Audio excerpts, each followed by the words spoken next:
Olá, galerinha do nono ano! E aí, como é que vocês estão? Então, olha, a dica que eu dou hoje é que vocês peguem material, vão para um local aí legal, um local que vocês fiquem sentados, porque tá muita gente cochilando na aula aí, então caprichem, assistam a aula todinha, façam atividade, certo? Porque hoje a nossa aula é aula de revisão. Para quem não me conhece ainda, sou professora de geografia. Meu nome é Isana Mendes. Então, para quem não me conhece ainda, seja bem-vindo. E como eu já falei, nossa aula hoje é de revisão. Nós vamos revisar os assuntos aí da página 24 até a página 31, certo? Como eu já dei a dica, hora dos estudos, hora de estudar. Deve pegar o livro, o caderno, o lápis, a caneta, e vocês irem acompanhando certinho e fazer suas anotações para tirar dúvida com seu professor. Então, caprichem, estudem bastante, porque é importante, viu? Então, por favor, vamos lá? E aí nós vamos revisar o segundo capítulo, Economia Global e Organizações Econômicas Mundiais, certo? Então, com o fim da Guerra Fria, no início da década de 90, marcou o começo da chamada o quê? Nova Ordem Mundial. Os fluxos de mercadorias, serviços e capitais, eles se tornaram o quê? Ainda, né, cada vez mais intensos, né, com a integração dos países que eram socialistas no mercado internacional. Então, nós tínhamos o quê? A divisão dos capitalistas com o socialista, e acabou que depois aí do período da Guerra Fria, do fim da Guerra Fria, muitos países deixaram de ser socialistas e foram sendo foram aí sendo adeptos aí, interagindo aí com o capitalismo, certo? E aí teve toda essa integração e os fluxos de mercadorias, serviços e capitais acabaram aumentando, né? Então, tendo uma maior visibilidade. E aí nós temos o quê? A globalização. Né? O que é essa globalização? É essa interação, essa interligação, esse avanço de todas essas tecnologias. Nós temos o quê? Diferentes culturas. Então, várias culturas, né, como eu estou falando, interagiram. E aí nós temos, com a globalização, várias culturas de diferentes maneiras, né? Vários hábitos de costumes. Né? Então, por exemplo, os hábitos eles acabam sendo semelhantes. Um exemplo, ingerir bebidas da mesma marca, né? A Coca-Cola, né? Uma bebida que todo mundo consome, certo? No dia a dia. E aí nós temos outra coisa, a alimentação, os fast food, certo? Que são as comidas rápidas e práticas. Aí tem também filmes, programas de televisão, uso de alguns tipos de aplicativos, né? Vestimentas, como se comportar socialmente, acaba a globalização, né? Acabou tendo essa interação e acabou que vários hábitos, vários costumes acabou ficando o quê? Semelhante. O mundo, como que o mundo ficou mais próximo? A distância é a mesma, vocês sabem. Mas com a globalização ele ficou mais próximo. Mas ao mesmo tempo, e que tem toda essa questão desse contexto de o mundo ficou mais próximo, nós temos outra parte, as partes negativas aí, que com a globalização aumentou o quê? A desigualdade social. Nem todo mundo tem acesso, né, à internet, nem todo mundo tem acesso a comprar esses fast food, nem todo mundo tem acesso a ir para o cinema. Então, essas diversas coisas que começou a ser um hábito, um costume no nosso dia a dia, mas que mostrou, né, essa desigualdade social, ficou bem gritante na nossa sociedade, certo? Vamos lá, deixa eu passar aqui para vocês. E aí nós temos, né, as tendências no mundo digital 2018, a inteligência artificial, a realidade misturada, o blockchain, a inteligência artificial mais a internet das coisas, coisas de inteligência, ciberseguranças, tarefas de raciocínio, fonte aberta. Então, nós temos aí vários aplicativos, várias maneiras, né, dessa inteligência virtual. Com todo esse avanço da tecnologia, virou tendência mundial, certo? Tendência principalmente no mundo digital. E aí vocês podem ver, né, só para lembrar, que é para lembrar da aula passada, na página 24. E aí nós temos a globalização e a mundialização. Então, grandes empresas, grandes indústrias, elas tinham, né, sua matriz em alguns países, né, desenvolvidos. A maioria das vezes, a maioria das grandes empresas, elas estavam instaladas em onde nos países desenvolvidos. Com a mundialização, o que foi que aconteceu? Todas essas redes, todas essas prestações de serviço, elas começaram a instalar filiais, certo? Bancos começaram a instalar filiais, hotéis, redes de restaurantes, companhias de telecomunicação. Então, elas começaram a instalar filiais em outros países, em países subdesenvolvidos.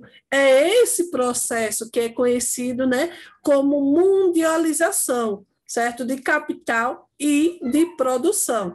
Então, com a globalização, o processo de expansão do capitalismo constitui a chamada economia global, que teve a tecnologia como propulsora. Dentre suas características estão o crescimento do comércio internacional, a rápida expansão dos fluxos e o aumento da inter-relação dos países. Então, nós observamos o quê? E os países desenvolvidos começaram a fragmentar, instalar suas grandes indústrias, suas grandes redes, suas grandes empresas em outros países.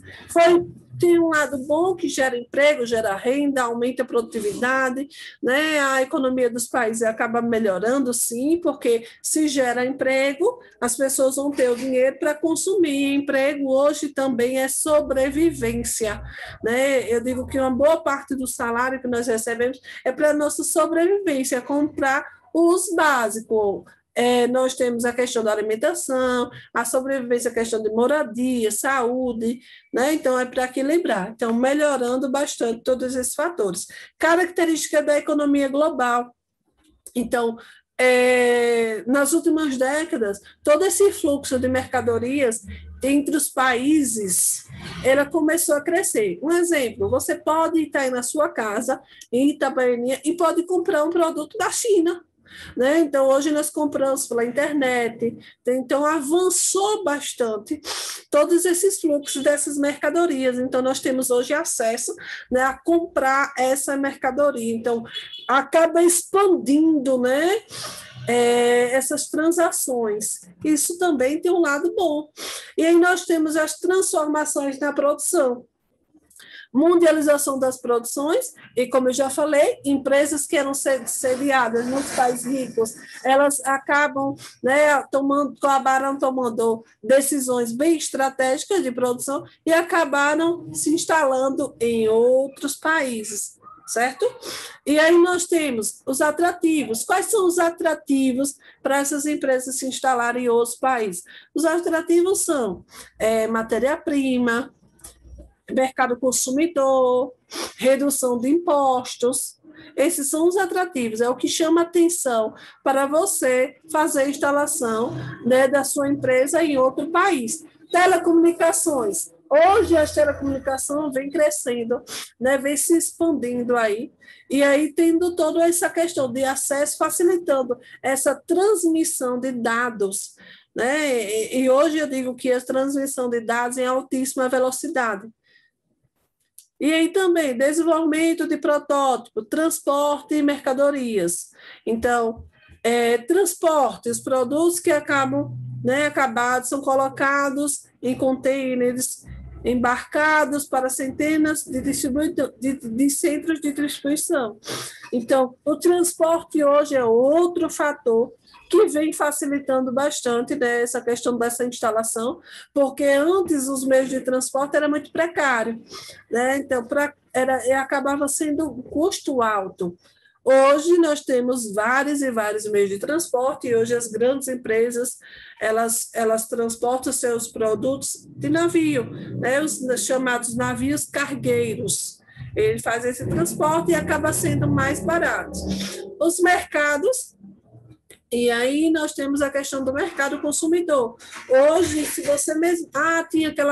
tinha aquele pensamento antes que as indústrias, grandes empresas, grandes marcas, só deviam estar instaladas em países ricos, porque o mercado consumidor era daquele país rico, então as pessoas só dos ricos que compravam. Hoje, não. Hoje nós temos todas as classes comprando os produtos, né? Tem formas de pagamento que facilita bastante que tenha um maior mercado consumidor. E aí nós temos aqui o próximo tópico, é as grandes corporações e as transnacionais.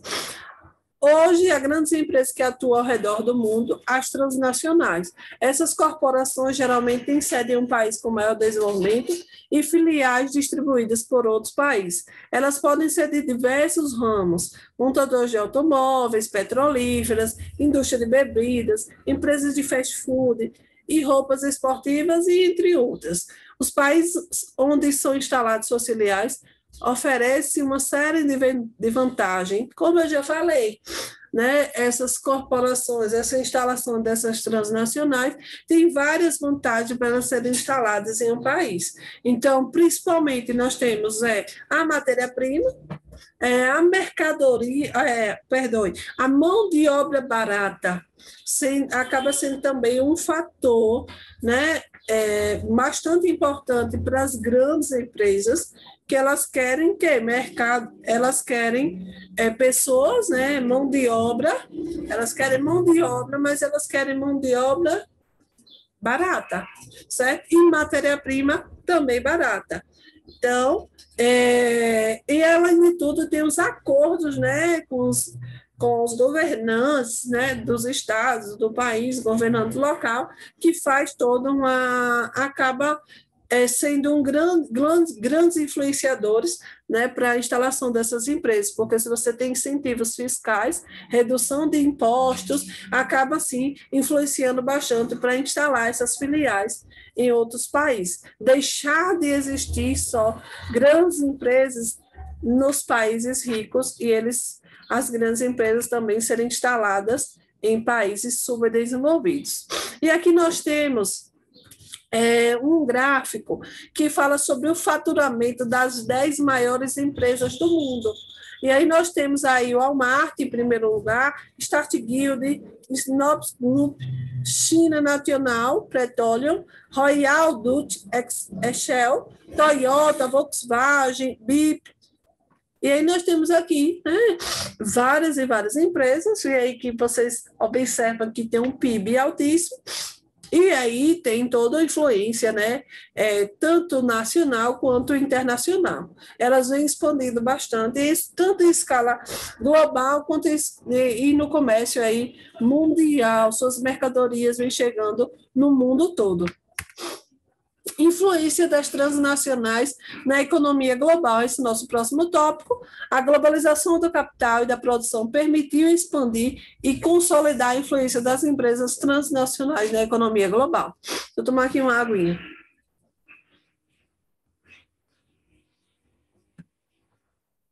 Então, vem, né, aumentando esse fluxo, né, de mercadorias.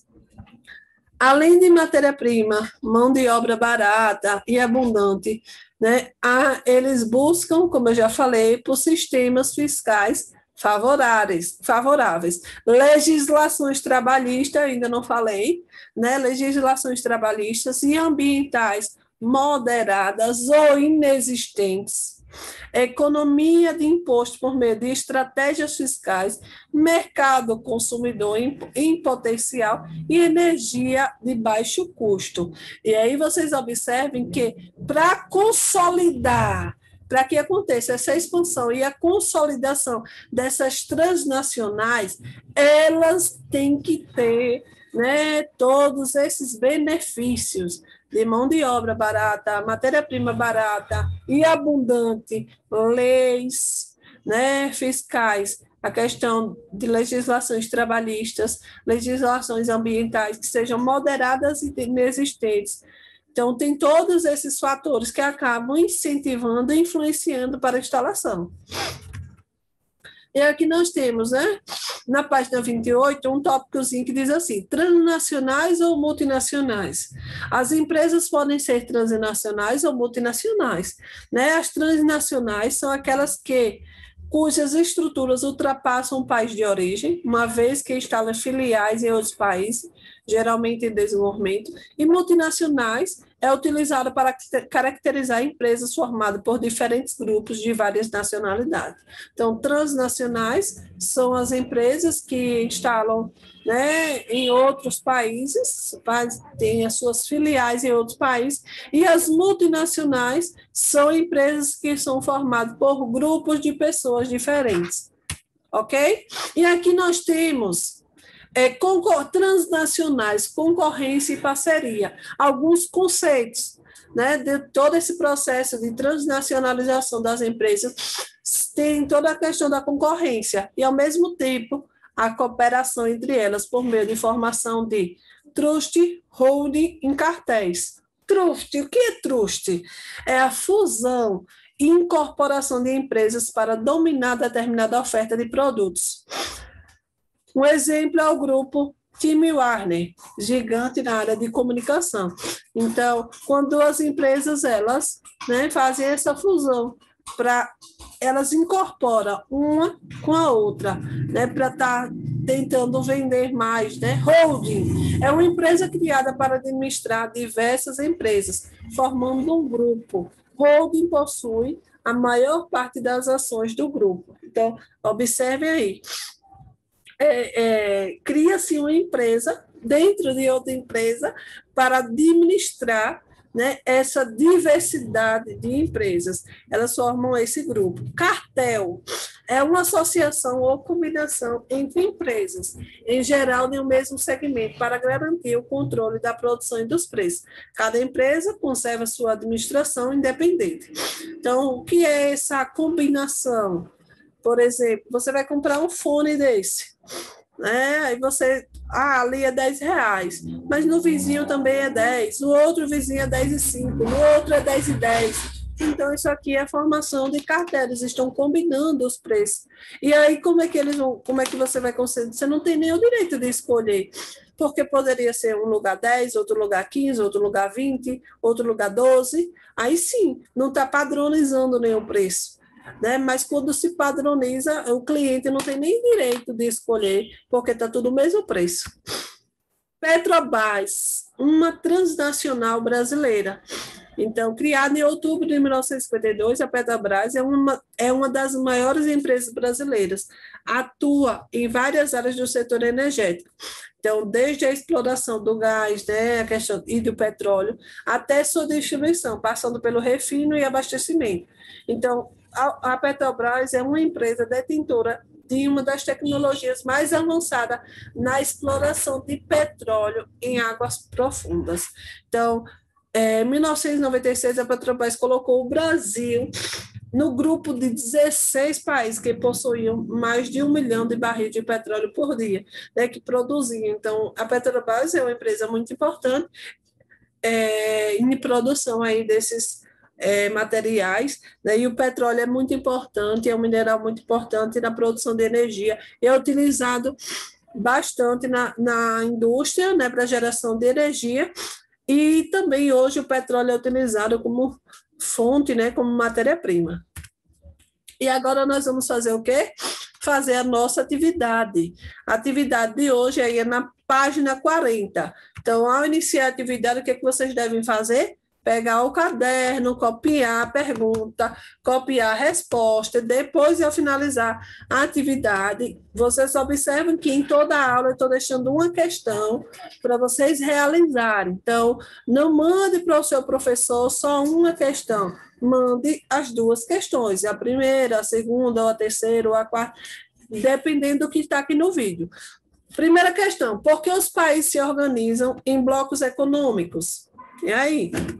Por que se organizam em blocos econômicos? Para fortalecer, né, política e economicamente. Eles, dessa maneira, né, quando eles se organizam em bloco, eles conseguem ampliar os acordos comerciais, reduzir as taxas alfandegárias, entre outros benefícios. Então, os blocos econômicos são muito importantes. Na ilustração abaixo está representando o encolhimento do mapa mundo, e observe. Então, como eu falei, o mundo ele não encolheu, o tamanho é o mesmo, mas como nós estamos passando por toda essa questão de globalização, esse avanço das tecnologias, várias e várias oportunidades surgindo, parece que o mundo, nós estamos tão interligados que, entre aspas, aí vocês observam o encolhimento do mapa mundo.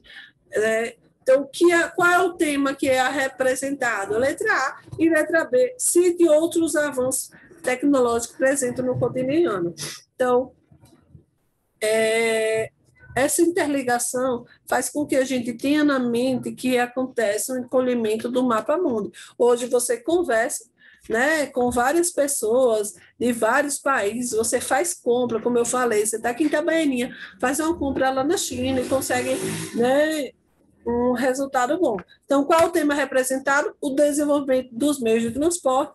E o B, cite outros avanços tecnológicos presentes no cotidiano, que é a integração territorial, também está ligada ao desenvolvimento tecnológico na área de comunicação, como a internet.